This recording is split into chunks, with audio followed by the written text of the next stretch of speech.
Welcome to the Sunday morning series on Thomas Cole's remarkable set of paintings, The Voyage of Life. And as we've seen in this series, we're exploring that as a metaphor of life and the four cycles, basically, the fundamental cycle of birth and of growth, of decay and of death, so that we go around the cycle again and again, as we can see. And we can relate that to five components. First of all, we can see this in the course of one day, and I'm fond of describing it in this manner, where a day is like a mini life. We have our birth when we arrive in this world, as it were, from the realm of Morpheus, we're the realm of dreams and so forth. And so what we're seeing then is we wake up from our dreams then, and we begin to see a new life. We have our birth. Some take longer than others to get, as they get to the second phase, the phase of growth. But they eventually get there. Maybe they need more caffeine than other people do, but eventually we grow. And then we reach a point later in this day, and as we will, where we begin to find our energy beginning to be abated. And we may have a second wind. We may take a nap or whatever. We may get a fresh wind. But at the end of the day, and that literally at the end of the day, we're going to be going to our burial chambers, which I call our bedrooms, and we're going to be putting on our grave clothes, our pajamas, or whatever we wear when we go to sleep. And we're going to go into that special room for that. And we're going to turn out the lights, and in that darkness, what we're going to be doing is going on our bier, which is our bed, and then we're going to lay down. We're going to pull our shroud, our sheet over our head, as it were. And then what we will do is go into this state that the scriptures use as a euphemism of death, namely sleep. Awake, sleeper, and arise from the dead, though, and Christ will shine on you. So there's the cycle that we can see. Birth, growth, decay, death, because each morning then is a kind of a resurrection. So it's a way of looking and seeing, and a perspective that most people don't have, that God's kind of wired us this way. So every day is a mini life, and that's why Jesus would say, each day has enough anxiety or trouble or concern of its own. This is all you've got, and the biblical perspective has been to see this day in light of that day, and only have 2 days in our calendar, and to realize this day is all I really have. The present, the precious present, is all I really have. And so if I live fully with an eternal perspective in the present now, there's a wise way of living. But then we also could observe that, of course, God has not only wired this in our daily process, the quotidian cycle, but also the annual cycle. And so in the spring, we see its birth, the birth of the seasons, and then we go into its growth in summer. And then we move into the decay, as it were, of fall. And then from there, we move into the winter of death. And so there it seems that it's all over, and yet another spring arises. And so there's an annual cycle that we see wired in nature.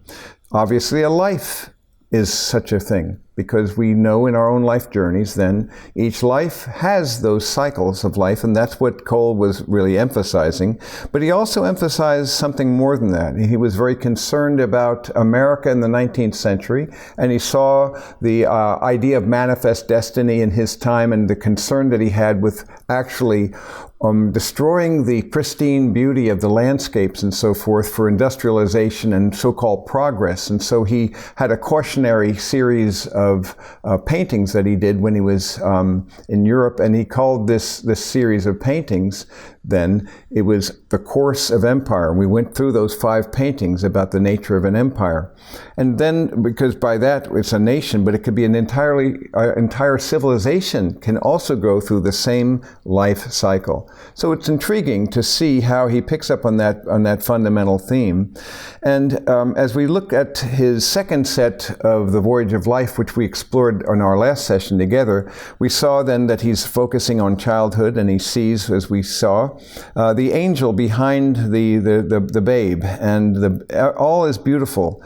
It is the hourglass that we can see in the hand of this kind of like a cherubic figure, and we see this hourglass here. We see the hours themselves, a symbolic of the journey through life as it goes down through this process. Out of a kind of a cave, almost as it were, it was a kind of a birth. And so out of that birth, that mysterious dynamic of the birth, and then we go in and we see beautiful plants and flowers along the way, including the lotus. And we see it's in the morning of the day. So that's childhood, as we could see. And it's a very intriguing allegorical portrait of what was really involved all along in this painting, where he's describing this journey of life. And then we saw how he went into youth and the aspirations of youth, and we observed how the angel bids him farewell, and he now takes the hand on the tiller, and now he is moving off. And again, all hopes are before him. The hourglass, all the things are ready, everything is beautiful, and the banks have gotten wider. And he's, though, looking in this direction, and we can see the direction of his aspiration is upward and upward and upward until it's this. It's this, the dreams, the hopes, the imagination of youth, the concept of what it was like to actually have all our hopes before us, this empyrean, this beautiful structure, and to see the implications of that. This is where his hope and his journey will be, to achieve, to accomplish, to do something, to make one's life worthwhile, but without the realization that Cole takes us, that this thing turns in this direction and does not go up this pathway as he supposed it would go. So the pathway is what he was anticipating. He could somehow get off the river of life. He could depart from this life and then continue off to achieve his journey. In a way, it's in glib disregard of the reality of the brevity of the earthbound sojourn, and instead we can see that the path turned in this direction and then falls off. And that's going to be anticipatory then of the next painting in the series, which is manhood, because now he's in that painful place. And now it seems that his boat is no longer such that he can control it. He can't guide it, can't steer it. Things are fading. The beauty of the natural landscape has greatly diminished, as we can see. And off in the distance, he can see the ocean that represents death itself. And so he appeals, he's crying out. And the angel is still there, but he's up. The angel is behind him now. He still has not seen the angel, but he is a person who has a telos, an end, a purpose, according to Cole's understanding of this journey, if it's handled correctly, that it's through prayer and through dependence upon God that ultimately we find our true journey's end, because by the time we reach old age, when the hourglass is gone, you don't see it anymore, and where he cannot row, cannot steer, and he's caught. And there's no natural beauty whatsoever. It's all gone. And it's now at dusk. So then the angel, he beholds him for the very first time. And now the angel bids him, calls him to the other angels, as you can see in a sequence where an angel is here, another here, another here, another here. There's a whole host of them that are up in the heavenly places that are suggestive then of the journey of life. So with Cole, then, we've seen this process of, and this journey, this process of life itself. And we also observed in his own life that he had a kind of a spiritual journey. And as best as I'm able to determine, it appears that near the end of his life, when he joined the Episcopal Church, and when more emphasis was made on the cruciform dynamic, the cross as such, which in my view then separated him from the New England transcendentalists like Ralph Waldo Emerson, or from Thoreau's more almost like nature mysticism, and from other contemporaries of that period of time. As a painter in the Hudson River School, clearly they were all connected together with that insight. But still, Cole, I see, was different, because I don't believe that a Unitarian would actually have this emphasis on the cross. It would not be seen, because it's more of a deistic kind of thing at best. Rather, I see Cole's life then defined in certain ways by the concluding works that he was continuing to work on, but never was able to complete, The Pilgrim of the World, because at the beginning of this cross and the world, and this is a study, it's not the painting, because he never lived to complete it. But this is where it seems that his thoughts were really focusing, because at the beginning of this series, we can see in his studies that a father then sends his boys away, and one heads off to the left and another to the right. And in this suggestive painting, then, you can already see the journey's end is going to lead. You can see the cross up in the upper left there. So that's going to be his journey's end. Whereas the pilgrim of the world will follow his way through the world, and ultimately he will too see a kind of like a vision of something that's earthbound that he would love to attain. But it'll turn out not to be as such what he wants to see, because as he goes off, as we saw, he goes off and he too has this celestial image as some kind of a theme, some kind of a palace in the sky, some kind of achievement, to accomplishment, to perform, to have some prowess, some position, some popularity, some success.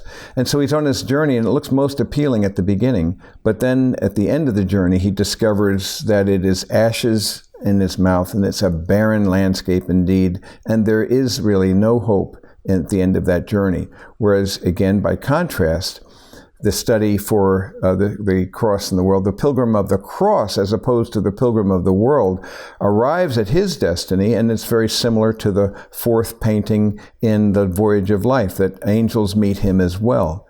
And then the angels, you can see, are suggestive. Again, this is only a study, but they're in this area here all along, really, as we can see in this painting. And so clearly, Cole is moving us toward this vision of the cross. And so this is the heart's true home. And that, to me, is an illustration of the telos, the journey, the dynamic, because he wasn't going in a circle. He was heading somewhere. And it's interesting then to speculate, what might his life have been like? Had he been given the 80 years and 10, or if due to strength, even 80 years, what works might he have been able to achieve, to accomplish? I always speculate on those things because I think of the works of great composers, for example. I think of Henry Purcell or Mozart, or I think of Chopin or George Gershwin, all of whom died in their 30s. And so here, about 36, 37 years old, just in all four instances where they're just accomplishing and attaining proficiency, they're forced to let everything go. It reminds me very much of A.W. Tozer's very poignant statement from The Knowledge of the Holy in the chapter on time, where he talks about the days of the years of our life are few and swifter than a weaver's shuttle. The imagery of a weaver's shuttle being, you push down the loom and then you shoot the shuttle across, and then you push down again and shoot it back. And it's like looking at it in really fast forward, even though they didn't have that kind of technology. It's a great metaphor. Every day is like boom, boom, like that. And so to use that metaphor, the days of our years of our life are few and swifter than a weaver's shuttle. Life is a short and fevered rehearsal for a concert we cannot stay to give. Just when we've attained proficiency, we're forced to lay our instruments down. There's not enough time, enough opportunity to do all that we know that the constitution of our natures tell us that we are able to do. But then he turns from our brief sojourn to God's eternality, and how different, how rich it is when we turn to the one who has no limits. Because eternal years are in his hands. He's the Alpha and the Omega, the beginning and the end, the first and the last. And so he's the one that really becomes the soul's journey and destination. And seen in that way, then, we can understand that the brevity, yes, it's true. Just it seems when we've got proficiency, skills, wisdom, that seems to be then we are gone. This rehearsal for a concert we cannot stay to live. We say life is, we grow too soon old and too late smart, or youth is wasted on the young, and all the variations, the basic notion then. But we don't want it to be defined, though, by the pain of the bounded past. And even by its pleasures. We don't want to live in rumination of nostalgic desires and wishing for better days, but rather it's wise not to do that, but to see that even the good things as well as the painful things were all materials that were used together to draw us and drive us to Jesus at the end. again. And I think that maybe, I'd like to hope that that's the kind of thing that we might see with Cole. I would hope to see him in the Father's house. So we move on from there and look at that telos in his journey, and we can see that there was an end, a direction in his life. But now, by contrast, it'd be good for us to look at what others have said from a more philosophical standpoint and a psychological standpoint as well. I often look at what's called Classical Wisdom Weekly. It's something you can get. It's a feed that you can get on a daily basis, and good articles. And it's about the classics and what's the Greco-Roman culture. How does it deal with matters of economics, matters of politics, and so forth? How does it deal with the brevity of life as well?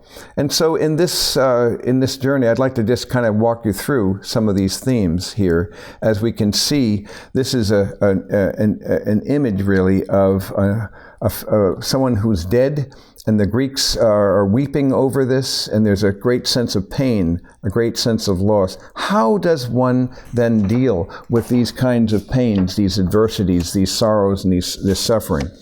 The article goes on to say, quoting Thomas Hobbes, life is solitary, poor, nasty, brutish, and short. The 17th century English philosopher Thomas Hobbes, in his magnum opus, Leviathan, basically made this very stark and negative statement. But at the end, he's basically saying that ordinary people would go go through a great deal of pain and adversity. Human life can be full of wonder, yes, and happiness and fulfillment and love. But often, concurrent with these positive features, we all have to endure negatives such as terrible diseases and loss and loneliness and war and destruction and ultimately death itself. In this very article, he talks about the Pericles funeral oration. And the situation was addressed by Pericles is somewhat analogous to a Memorial Day celebration where the president speaks to honor the soldiers who lost their lives in war. He's doing that as well. And in this address to the Athenian citizens the year after the war with Sparta had begun, he recounts a number of the glories and blessings of Athenian life during that time.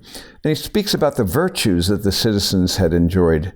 They enjoyed freedom, democracy, rule of law, an open society, patriotism, free trade, and consequent prosperity.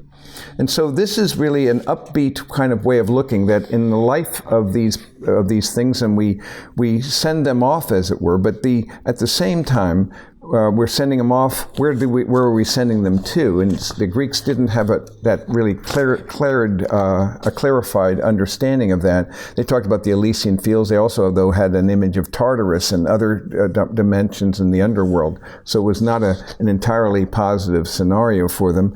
But what's interesting about this is that within a year after Pericles made this famous oration extolling the virtues and the prosperity of Athens, Athens was stricken by a plague, and the death and the desolation and destruction were horrific. And Thucydides, the Greek historian, gives a thorough record of their effects on the population. Thucydides wrote that the plague spread with appalling rapidity, causing widespread sickness of the most unpleasant kind and mass death. Lawlessness prevailed. People forgot their morals, their religion, their ethics, and in Thucydides' words, they resolved to enjoy themselves while they could and only think of pleasure. And there are parallels as well, just even to see how people respond to the coronavirus in America and so forth, where we can see how it is very evident that in our own time and in our culture, a physical plague that can be caused by a virus that goes out of control and it's unpredictable where things are going to lead, can then really change the entire dynamic overnight. So we move then from one time where we had morals, religions, and ethics, and then instead we move away from that. And in a culture in which we find ourselves, where it degenerates and the moral absolutes have been degenerating in our time, that amplifies our problem because there's no longer a moral consensus. Additionally, we have the problem of people no longer being able to think with clarity of thought. And this is precisely the opposite of what the Greeks would have wanted, the idea of clarity of thought, of reason, and use careful understanding of both sides of an argument, rather than vilifying one just by using guilt by association or name-calling, as we, I fear, are using in our own time and culture. Going on from there, though, the article continues to describe the plague of Athens in this way, and it explores that. And so the Athenians really realized in brutal fashion the nastiness and shortness, as Hobbes mentioned it, having come from the height of their freedom and prosperity to the dismal suffering from plague and war. How do we process this?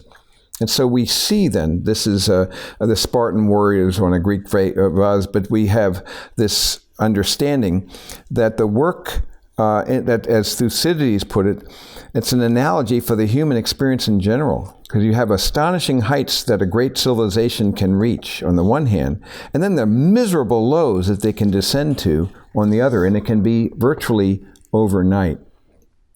In this image here, the picture of he's being pursued by Orestes being pursued by the Furies.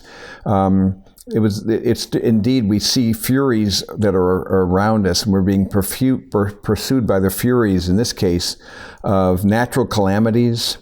And then we can see, yes, there are times when it manifests in unusual acts of bravery and charity and love and care for those affected, but it can also bring out the worst in people, as these things will do. Both sides will be seen. And this is where a Christian perspective gives us more material that we're able to do, because there can be amazing acts of kindness and charity, creation of great artworks, literature, architecture, scientific achievements, relief of suffering through medical breakthroughs. So life will continue. And from a Christian perspective, I think it provides us far more than we would normally be able to see. The Greeks had an understanding, and they asked the question, was it eat, drink, and be merry, for tomorrow we die? Or were there rationally attained virtues and guidelines for human beings to strive in order to overcome moral laxness and existential despair? Can we possibly make a difference? This is an image of Romans during that period, during a period of decadence again. So does it have to succumb to pure decadence? As Aristotle described in his Nicomachean Ethics, ethics, our behavior, should have an end, a telos, a goal, a purpose, a direction that's higher than ourselves. Again, this concept then is to see that we have a telos, a direction, that we're heading somewhere, we're moving somewhere. And so the pleasures arising from thinking and learning will make us think and learn all the more. And he described then the understanding, the importance then of having a direction for us to take. And he described the golden mean as well. And so the golden mean was a way in which we could see virtue exists between the two extremes, between the vices of excess and deficiency, is one extreme. So we can overdo it or underdo it. Courage is a virtue. It's situated between the excessive rash confidence and the deficiency of cowardice. Or liberality, you have to go between the excess of being prodigal on the one hand and being miserly on the other. So there are many virtues and vices that have two sides, two directions in their own processes that we can see are illustrative, and they can be considered for our time as well. So in this imagery of the School of Athens here, we can see the understanding of whether we are going to allow higher thoughts to guide our understanding or not. How humans can by reason and practice, excel toward virtue and excellence. Arete is the term they use. And these can lead to eudaimonia. Eudaimonia is a Greek word which means happiness. And the summum bonum, the good, the ultimate good, the highest good in a flourishing human life. And so the question is, can we master ourselves, our passions, and our personal behaviors in such a way that we cultivate these virtues and then contribute to the highest good, the summum bonum? And that would be the true quest for happiness that seems to be described. The life, liberty, the pursuit of happiness, but really in that context was more the pursuing of virtue, of a life well lived, the highest good. So the conclusion that one would draw from this, and here's an image by Jacques-Louis David from the Metropolitan Museum of Art on the death of Socrates, as he leaves with this life with dignity. But in his own Socratic dialogues through Plato, we know that he would exhort his listeners, if you're a teacher, be the best teacher you can be. If you're an artist, be the best possible artist you can be. If you're in business, run the best and the most ethical business that you can. So we have nothing to lose from following the ethical path to realizing, as they would think of it, our own maximization of our potential and our achievement, our virtues, and then making a contribution then. What kind of world would you have wished that you had lived? What kind of a life would you wish that you had lived in this world? What would you like it to have been like? And so this is a very positive and somewhat optimistic approach, it seems, but it doesn't take into account the fundamental problems of death. Another approach that's been taken that seems to try to find another way around this fundamental issue of birth, growth, decay, and death are various developmental psychologists. In my book, Augustine to Freud, which was based upon my Oxford DPhil thesis, I looked at what theologians and psychologists tell us about human nature and why it matters. And so in my overview, or the outline of that book, I described it in this way, where in the contents, I developed theological accounts of human needs by using 6 theologians: Augustine, Aquinas, Jonathan Edwards, Soren Kierkegaard, Paul Tillich, and Karl Rahner.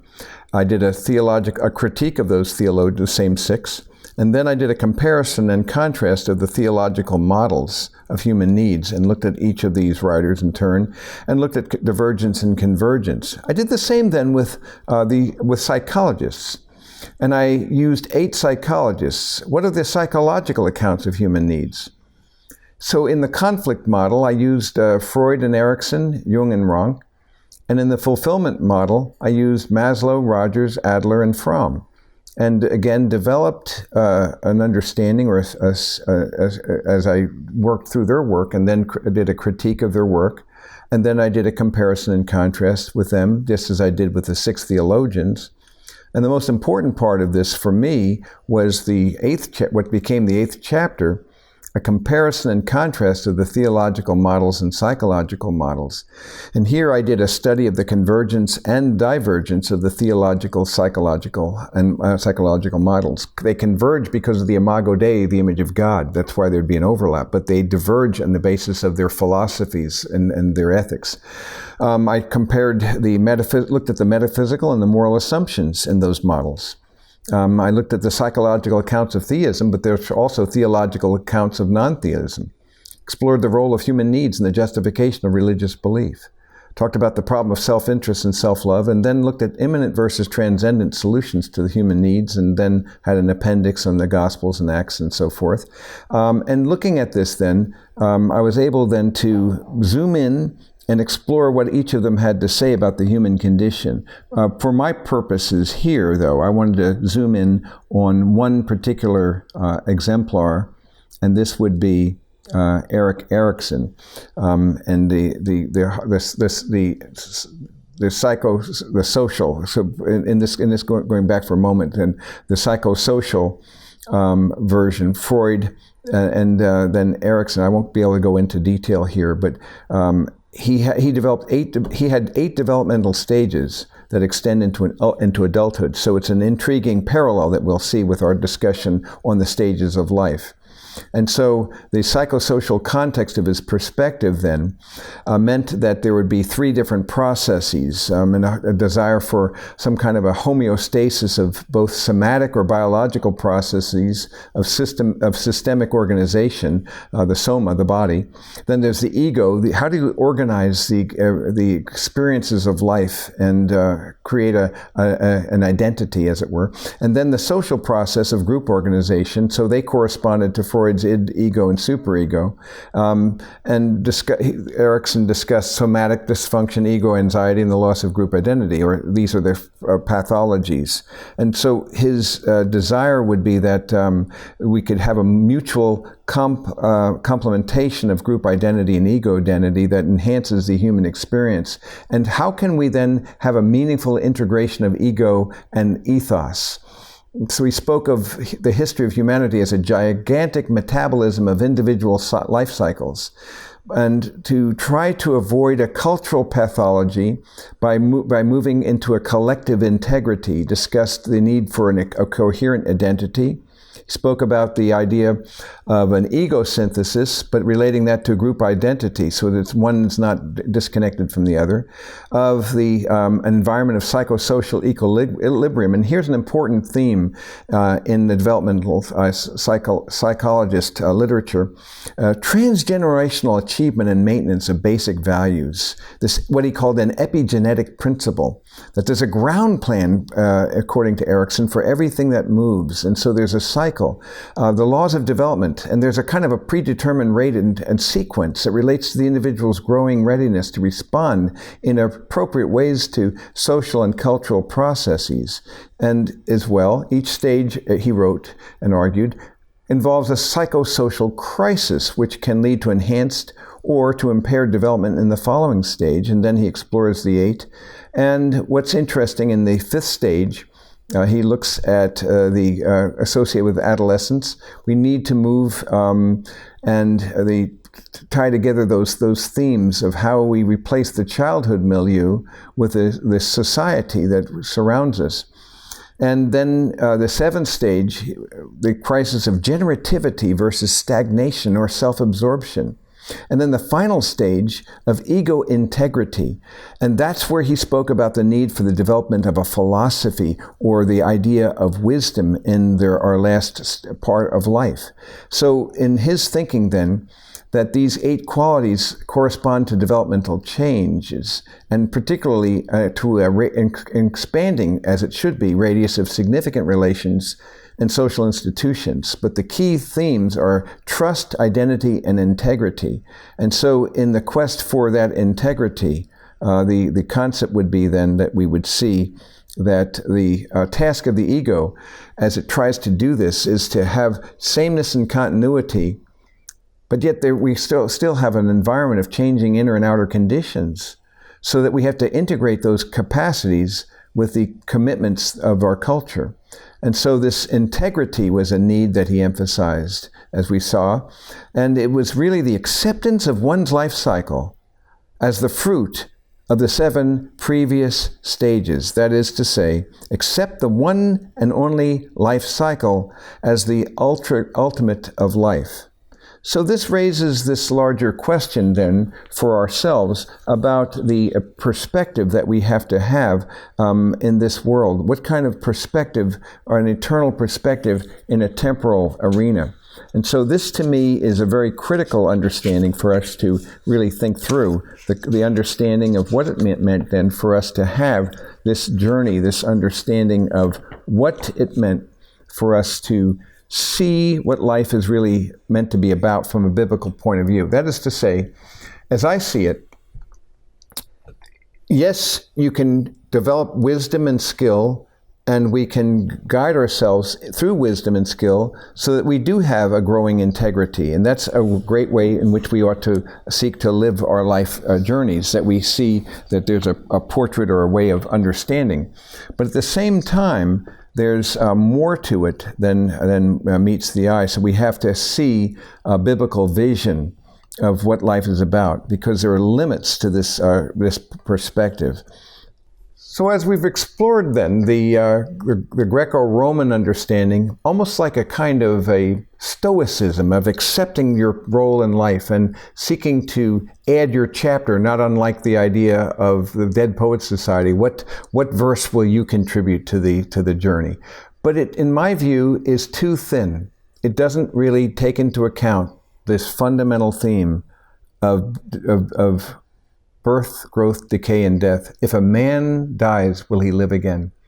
So it's very fine and good for us to try to develop our skills in living. In fact, I have a way of putting it where I describe it in terms of the process of growing into maturity. Let's see if I can find. Getting old isn't an option. Getting wise is. Anything worth pursuing will always be costly, but a realistic cost-benefit analysis reveals that we will only flourish by paying the dreadful price tag to gain wisdom. So going back to this understanding, if we are just food for the worms, if all we are then is that really dust in the wind, as my friend Kerry Livgren put it when he wrote that song during his Buddhist phase, is that all we are? Is there something more? And that's the question then. We try it our way. And this even combining two songs. I Did It My Way, Frank Sinatra, and then Debbie Lee, Is That All There Is? And then I Did It My Way, Is That All There Is? And we go through these cycles, one process after another, but it's not enough because God's wired us and given us a capacity as bearers of the image of God. And in the image of God, we are spiritual beings. We're relational beings. We're rational, moral, and aesthetic beings. And because we are spiritual beings, then we have a desire for something more than just these Stoic mindsets or acceptance mindsets will bring us. Yes, they help us maintain our life journey to some degree, but it still doesn't deal with the problem of the grave. So we realize that's a problem because of the fact that we are immersed in this world, but we do not understand really how we fit in it. It's like asking a fish what water is. And he's immersed in it, he doesn't even know what it is. It's his milieu, it's his world. Yet we are beings who have one foot in heaven, the other on earth. We are spiritual beings having this earthbound experience. And to account for that, then, you need something more than just human philosophy. You need the third way of knowing, that you have revelation, that God reveals himself to us, and that he's conveyed and communicated to us things that we can now take. And we understand that they comport very well with the human experience because we really are spiritual beings, and there are dynamics of that. Because God is a spirit, we are relational beings because the one who made us is also a relational being. And then speaking of the transcendentals of truth, goodness, and beauty, we are rational, moral, and aesthetic beings. We're creative, historical, aspirational, nurturing, imaginative. And because of that, then, no earthly philosophy is sufficient to warrant a true and robust grasp of real meaning and hope and purpose. We live as if there's got to be something more, but this earth tells us it's not sufficient. And that brings us really to the importance of then having an eternal perspective in this temporal arena. And in discussing that eternal perspective, my 3 books on that, what turned out to be an eternal perspective trilogy, really underscore this concept of how do we rewrite our broken story? How do we actually do this? In what way can we possibly then see our life as mattering? And this was the power of an eternal perspective. And in that first book, I described that, and I really like the cover because it really shows earthbound conditions. And from our vantage point, without revelation, without something above us, we see that here we are on a very worn out dock, broken chair, and scum, it seems, on the surface of this pond. It's not at all attractive. And then to look above, though, and see that our story is broken because we're part of a broken story because of the curse of the fall.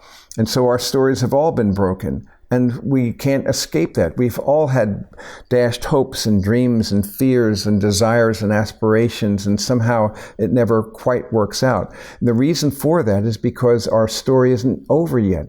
we're being prepared for our true story, the real story that truly begins when we get to the Father's house. And so we're in a soul-forming world. So my argument then was that the only way we can fix a broken story is to embed our story in a greater story, the greatest story ever told. And that's the power of an eternal perspective. So in this case, the subtitle is above the title. And I like the way it shows us then look beyond this visible to the unseen but yet real world, and it's this eternal perspective that gives us context in this temporal arena. The second book that I did in this series was, okay, if it's critical then for us to have an eternal perspective in this arena, in light of the fact that we are people who long for eternity, we long for joy, we long for truth, for relationships, for hope, for meaning, for purpose, we long for something more, and that nothing on this earth is sufficient to bear the awful weight of human desire and longing and aspiration. We long for a true telos, which is God himself, and that he is the one to whom we are called. And again, the Augustinian statement, you've made us for yourself, O Lord, and our hearts are restless until they find their rest in you. So here then, if a broken story can be fixed by an eternal perspective and contextualized and realize the story's not over, we're not home yet, then how do we cultivate this eternal perspective? And that's why the subtitle was Practices for Living in Light of Eternity. So the way we develop that then is to learn how to live life in the presence of God. And then we created as well a guide to practicing God's presence, which has an array of tools and resources that we can use on a daily basis so that we can be more fully conscious and aware of his presence.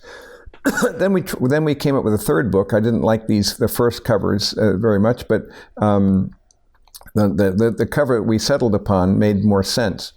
And the book here is called Shaped by Suffering: How Temporary Hardships Prepare Us for Our Eternal Homes. Once again, we have the word eternal. Eternity and eternal. So it's an eternal perspective collection. And we can see the trees and everything's dark around us in that world. But you'll see in the frame, the darkness turns gray because we're in a soul-forming process. But the gray does not touch the picture itself. It's only in the frame. The frame then would symbolize our earthbound life, our earthbound existence. And indeed, on our website, we've been focusing very much on this concept of looking at this eternal perspective. And we've had a number of videos, which I'd encourage you to see, various videos of various people whose lives are testimonies of how the eternal perspective in Scripture really does animate true hope and purpose and meaning in life. So this gives us a way of understanding, a way of seeing, a way of viewing that we otherwise would perhaps not have. And so we need to understand this point of view, heaven's perspective, that we need to view it from an eternal orientation and really a preview of coming attractions, you might almost call it. When we've been there 1 year, what will our life seem like when you're in the Father's house after a year? Say you lived 80 years. It'll seem, I think, in this thought experiment have been very brief. Even my 74 years looking back, it seems to have gone so quickly. How much more will that be evident than when I'm with the Father in our eternal home? Then imagine multiplying that by a power of 10. 10 years, my suspicion is, again, the earth will seem even more remote. 100 years more remote. 1,000, 10,000 years. It'll become very remote indeed. So this is a point of view and a perspective that really, I believe, can help us to gain an understanding of what life is really meant to be like. Because you see, again, I often talk about the contrast between bios and zoe. Whereas bios is our physical life, this physical life, this physicality is actually preparing us for our true home, which is our spiritual life, our Zoe, and that this world that we're immersed in now is really preparing us through the pain and adversity and the sorrows and sufferings we go through as well. We're being shaped by suffering. And that really is the whole theme then of that third book. We are being shaped, we're being conformed into the image of his Son. And that gives us a hope, because then we can live in this world in spite of the pain, the uncertainty, the doubt. We don't control anything. And we have to admit those things again and again to ourselves, each day virtually, that I'm not in control of anything this day. Or I think I am, but I'm not. I can't control what will happen 1 hour from now. Moreover, I'm not only not in control, but I don't even know what my best interests look like. Only God can know. And what appears to me to be my best interest, just like that youth looking at that mansion of achievement that he wanted to lay hold of, turned out that's not what he really needed. There was something greater. There's something better. There's something richer, more full than just the earthbound plaudits and joys of this passing world, but something that'll endure, that'll last, that'll live, that'll continue us on, so that it'll get better and better. We go further up and further in that. That's when the real story begins. So in understanding that then, I believe that we need to see the journey of life then in the broader biblical context, which involves God's own revelation of himself. Because we could not have known in general revelation. We'd know about his eternal power and divine nature, but we'd never know that the one who holds the galaxies together is the lover of our souls, that he's the one who pursues us and underwrote the cost of our own salvation so that he could actually have a right relationship with us. These are astonishing and unique themes that are found in Scripture that once we begin to move in that direction, give us a power, a purpose, a plan, a way of seeing, a peace in this world. In the midst of uncertainty, we can have a peace because we know that God does all things well. I'll close then with some thoughts just from Hebrews 11, just to see again what this looks like, because in that verse, that the text of Hebrews 11, get the right chapter here, where we see faith is the assurance of things hoped for, the conviction of things not seen. So we can see then that if it's hoped for, you don't have it yet. And if it's not seen, it's invisible. So here, biblical faith is inviting us to actually pursue what's not yet over what's now, and what's not seen over what's visible. And it tells us even that the worlds were prepared by the Word of God. What's seen is not made out of things which are visible. That's more true now than ever, especially when we look at science, especially in the microcosmic level. And then the realization as well that without faith, it's impossible to please him, for he who comes to God must believe that he is, and that he is a rewarder of those who seek him. So we must believe that. Come to him and he will reward us, because we're not home. And so as he goes on to say, speaking about exemplars from the Hebrew Bible, all these died in faith without receiving the promises. But having seen them and having welcomed them from a distance, and having confessed that they were strangers and exiles in the earth. That's our journey. We know we're strangers, pilgrims, exiles in this world, but we're heading to home. And when we see that, the pains and the problems and the sorrows of this world will not define us one bit. And indeed, the greatest pleasures we had are only hints of a greater pleasure we will know. So it's not a matter of nostalgic longing and reminiscing, oh, I wish I could have done that. No, we don't have to play that game anymore, because whenever we're tempted to be miserable about something that we did, I woulda, coulda, shoulda, or if it's something that was so good and now we say we don't have it anymore. No.